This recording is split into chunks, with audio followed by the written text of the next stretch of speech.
So ayan guys, nandito tayo ngayon sa may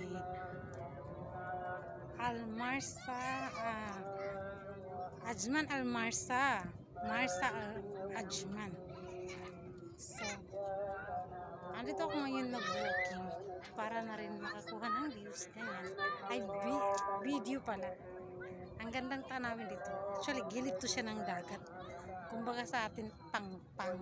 Ay, hindi mo naman masasabing pang-pang kasi ano eh. Basta hindi ko alam. Basta gilid siya ng dagat, party siya ng dagat. Kung makikita nyo nandyan yung yung kalupaan. Nandito naman yung karagatan. So, this is it guys.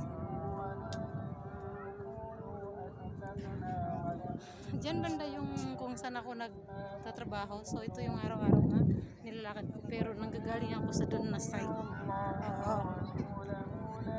So yun lamang